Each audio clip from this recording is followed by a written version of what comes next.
Bismillahirrohmanirrohim. Assalamualaikum warahmatullahi wabarakatuh. Alhamdulillahirabbil alamin. Puji syukur kehadirat Allah Subhanahu wa Ta'ala yang senantiasa melimpahkan rahmat dan karunia-Nya, sehingga kita dapat kembali bertemu dalam sesi pembelajaran ini. Semoga Allah memberikan kita kemudahan dalam memahami ilmu, kejernihan dalam berpikir, serta kekuatan untuk mengamalkan kebaikan. Salawat dan salam tercurah kepada Nabi Muhammad SAW, teladan terbaik dalam akhlak dan kepemimpinan. Pada video kali ini, melanjutkan pengantar kita sebelumnya. Kita akan masuk ke bab 1, dan fokus pada bagian pertama, yaitu modul ke-1,1. Tujuan utama kita di sini adalah untuk membedah dan memahami pengertian 3 konsep fundamental etika, moral, dan norma. Kita akan melihat definisi masing-masing, mencermati perbedaan-perbedaan kuncinya, sekaligus memahami bagaimana ketiganya saling berkaitan dan berinteraksi. Mengapa ini penting? Karena pemahaman yang jernih tentang istilah-istilah dasar ini akan menjadi fondasi yang kokoh sebelum kita melangkah lebih jauh untuk membahas isu-isu yang lebih kompleks dalam etika profesi, manajemen pendidikan. Tanpa pemahaman dasar ini, diskusi kita bisa menjadi kabur dan tidak fokus. Mari kita mulai. Pertama, mari kita bahas etika. Kata etika berasal dari bahasa Yunani kuno, yaitu ethos, yang memiliki beberapa arti seperti karakter, watak kesusilaan, adat istiadat, atau kebiasaan. Dalam perkembangannya, etika menjadi sebuah cabang ilmu filsafat yang sangat penting. Secara umum, etika adalah studi filosofis yang sistematis mengenai moralitas. Artinya, etika tidak sekadar mendeskripsikan bagaimana orang berperilaku atau apa yang mereka yakini benar atau salah. Tetapi lebih jauh lagi, etika berusaha untuk menganalisis, mengkritisi, mensistematisasi, mempertahankan, dan merekomendasikan konsep-konsep mengenai perilaku yang benar dan salah. Etika bergulat dengan pertanyaan-pertanyaan mendasar tentang kehidupan manusia. Apa yang dimaksud dengan kebaikan? Apa yang membuat suatu tindakan itu benar secara moral?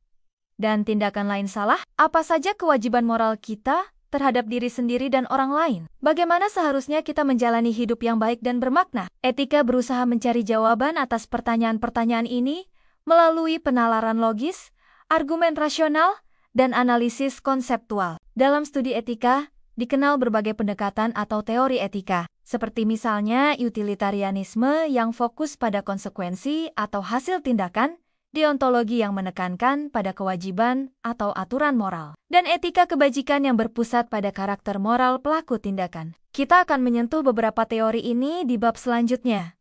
Namun intinya adalah etika menyediakan kerangka kerja konseptual dan argumentatif untuk memahami dan mengevaluasi isu-isu moral. Dalam konteks keislaman, konsep yang sangat dekat dengan etika adalah akhlak. Akhlak merujuk pada budi pekerti, karakter, watak, atau disposisi jiwa yang mendorong lahirnya perbuatan-perbuatan secara spontan. Akhlak dalam Islam bersumber dari wahyu ilahi serta didukung oleh akal sehat. Mencakup hubungan manusia dengan Allah, hubungan dengan sesama manusia, dan bahkan hubungan dengan alam semesta. Akhlak menekankan pada pembentukan karakter mulia sebagai inti dari keberagamaan dan kemanusiaan. Jadi, ketika kita berbicara etika dalam konteks ini, kita juga merujuk pada prinsip-prinsip akhlak yang luhur. Singkatnya, kita dapat memahami etika sebagai disiplin ilmu atau studi filosofis yang bersifat sistematis, analitis, kritis, dan seringkali preskriptif mengenai prinsip-prinsip moral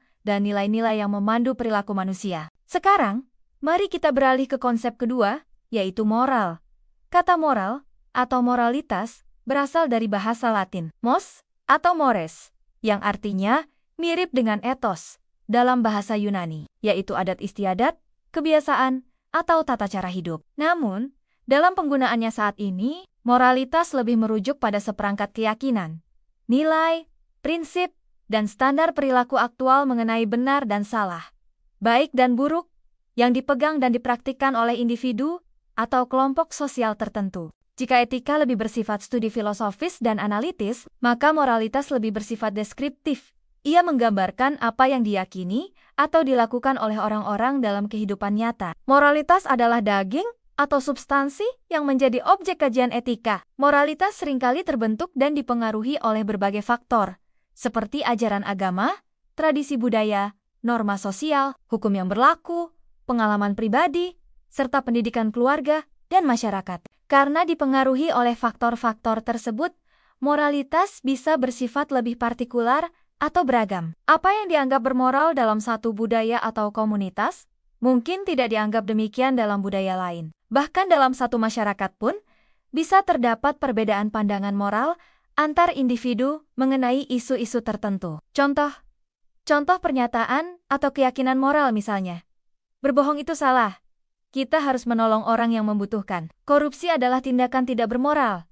Menghormati orang tua adalah kewajiban. Ini adalah standar-standar yang diyakini dan dijalankan. Jadi, perbedaan kunci antara etika dan moralitas adalah keyakinan dan standar aktual tentang benar atau salah yang ada pada individu atau masyarakat. Sedangkan etika adalah studi filosofis yang mengkaji, menganalisis, dan mengevaluasi moralitas tersebut.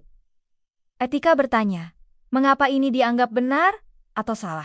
Apakah keyakinan moral ini dapat dibenarkan secara rasional atau berdasarkan prinsip yang lebih universal? Ringkasnya, moralitas adalah realitas keyakinan dan standar perilaku mengenai benar dan salah yang hidup dalam diri seseorang atau suatu kelompok. Konsep ketiga yang perlu kita pahami adalah norma.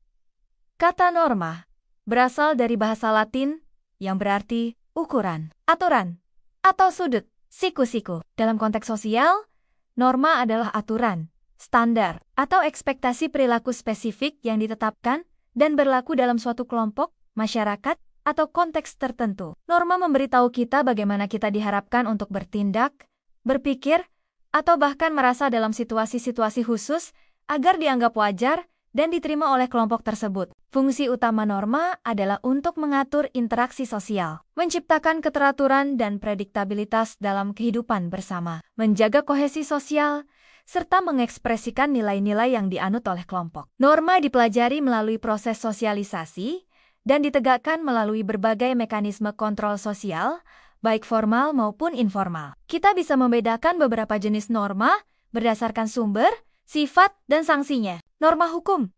Ini adalah norma yang paling formal dan eksplisit, berupa aturan tertulis seperti undang-undang, peraturan pemerintah, peraturan daerah, atau bahkan tata tertib sekolah atau institusi yang dibuat oleh lembaga yang berwenang dan ditegakkan oleh aparat negara atau otoritas formal. Pelanggaran terhadap norma hukum biasanya diikuti dengan sanksi yang jelas dan terukur, seperti denda, hukuman penjara, skorsing, atau pencabutan izin. Contohnya adalah larangan mencuri, kewajiban membayar pajak, atau aturan lalu lintas. Norma kesusilaan. Norma ini bersumber dari hati nurani, atau kesadaran moral internal individu mengenai apa yang baik dan buruk. Norma ini seringkali sangat erat kaitannya dengan moralitas pribadi atau nilai-nilai etis yang diinternalisasi. Pelanggarannya menimbulkan sanksi yang bersifat internal, seperti perasaan bersalah, malu, cemas, atau penyesalan. Contohnya adalah dorongan hati untuk berkata jujur meskipun sulit atau merasa bersalah setelah menyakiti perasaan orang lain. Norma kesusilaan bersifat lebih otonom. Norma kesopanan, ini adalah aturan tidak tertulis mengenai perilaku yang dianggap pantas, sopan, atau layak dalam pergaulan sosial sehari-hari. Norma ini biasanya berkaitan dengan tata krama, adat istiadat, atau kebiasaan yang berlaku dalam suatu komunitas. Pelanggaran terhadap norma kesopanan umumnya menghasilkan sanksi sosial yang bersifat informal, seperti gunjingan, cemoohan, teguran, pandangan tidak suka, atau pengucilan sosial. Contohnya sangat banyak. Cara berpakaian yang sesuai untuk kondangan, cara makan yang sopan, menggunakan bahasa yang halus kepada orang yang lebih tua, mengucapkan permisi saat lewat di depan orang. Norma agama. Norma ini bersumber dari ajaran dan kitab suci suatu agama. Norma agama mengatur berbagai aspek kehidupan pemeluknya, baik yang menyangkut hubungan vertikal dengan Tuhan maupun hubungan horizontal antar sesama manusia dan alam. Sanksi atas pelanggarannya bisa bersifat spiritual sebagaimana diyakini oleh pemeluknya, dan terkadang juga bersifat sosial di dalam komunitas keagamaan tersebut. Contoh, kewajiban melaksanakan salat 5 waktu bagi Muslim, larangan mengonsumsi makanan tertentu, anjuran untuk berbuat baik kepada tetangga. Penting untuk diingat bahwa norma, terutama norma kesopanan dan sebagian norma hukum atau agama, seringkali bersifat sangat kontekstual. Apa yang dianggap norma di satu tempat atau waktu, belum tentu berlaku di tempat atau waktu lain. Norma juga bisa berubah seiring perkembangan masyarakat. Jadi, norma dapat kita pahami sebagai aturan atau ekspektasi perilaku konkret yang berfungsi untuk mengatur interaksi sosial dan menegakkan nilai-nilai dalam konteks kelompok atau masyarakat tertentu. Setelah memahami definisi masing-masing, mari kita lihat bagaimana ketiga konsep ini saling berkaitan dan berinteraksi. Mereka tidak berdiri sendiri-sendiri, melainkan membentuk sebuah sistem yang kompleks. Untuk memudahkan pemahaman, mari kita gunakan contoh sederhana. Perilaku mencontek saat ujian di sekolah. Dari sudut pandang norma hukum, peraturan sekolah jelas melarang mencontek dan menetapkan sanksi seperti nilai 0, skorsing, atau lainnya. Dari sudut pandang norma sosial atau kesopanan, di antara siswa yang menjunjung tinggi kejujuran dan kerja keras, mencontek dianggap sebagai perilaku curang, memalukan, dan tidak pantas. Pelakunya bisa dijauhi atau dicemooh oleh teman-temannya. Dari sudut pandang norma kesusilaan atau moralitas individu, siswa yang memiliki kesadaran moral mungkin merasa bahwa mencontek itu salah karena tidak jujur pada diri sendiri dan orang lain, melanggar prinsip keadilan, dan merupakan tindakan pengecut. Ia akan merasa bersalah jika melakukannya.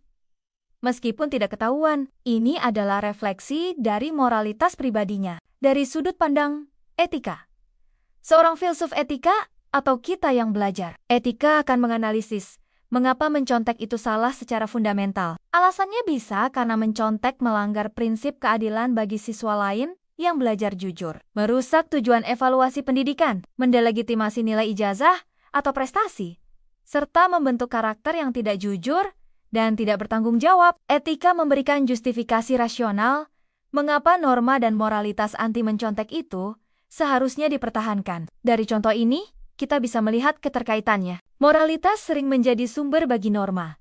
Keyakinan moral masyarakat tentang kejujuran dan keadilan mendorong terbentuknya norma hukum dan sosial yang melarang mencontek. Norma berfungsi untuk menegakkan moralitas. Aturan dan sanksi bertujuan agar perilaku anggota masyarakat sejalan dengan nilai-nilai moral yang dianut bersama. Etika memberikan landasan rasional dan kritik terhadap moralitas dan norma. Etika membantu kita memahami mengapa sesuatu itu baik atau buruk, adil atau tidak adil. Etika juga bisa digunakan untuk mengkritik moralitas atau norma yang ada jika dianggap tidak lagi sesuai dengan prinsip-prinsip etis yang lebih fundamental. Norma hukum seringkali merupakan kodifikasi dari prinsip etika dan moralitas yang dianggap paling penting oleh masyarakat. Namun, tidak semua isu etis atau moral diatur oleh hukum. Ada kalanya juga terjadi konflik antara ketiganya. Misalnya, suatu tindakan mungkin legal menurut hukum, tetapi dianggap tidak bermoral oleh sebagian masyarakat. Atau, sebuah norma sosial yang sudah lama berlaku mungkin bertentangan dengan prinsip etika universal tentang hak asasi manusia. Sebagai calon manajer pendidikan, Anda nantinya akan sering dihadapkan pada situasi di mana Anda harus menavigasi potensi konflik antara peraturan formal, tekanan sosial atau budaya, keyakinan moral pribadi Anda, dan pertimbangan etika profesi yang akan kita pelajari lebih lanjut. Secara konseptual, kita bisa melihat semacam hierarki di mana prinsip-prinsip etika sering dianggap sebagai landasan yang paling fundamental dan universal. Prinsip-prinsip ini kemudian diinternalisasi atau disepakati menjadi moralitas oleh individu atau kelompok. Moralitas ini selanjutnya diwujudkan dan ditegakkan melalui berbagai norma perilaku dalam konteks sosial tertentu. Namun, penting diingat bahwa interaksi ini bisa bersifat dua arah dan dinamis. Jadi, sebagai rangkuman untuk modul 1,1 ini, etika adalah studi filosofis yang sistematis tentang prinsip benar dan salah. Moralitas adalah keyakinan dan standar aktual tentang benar dan salah yang dianut individu atau kelompok. Norma adalah aturan atau ekspektasi perilaku konkret dalam konteks sosial tertentu. Ketiganya berbeda dalam fokus dan sifatnya, namun saling terkait erat. Moralitas adalah objek kajian etika.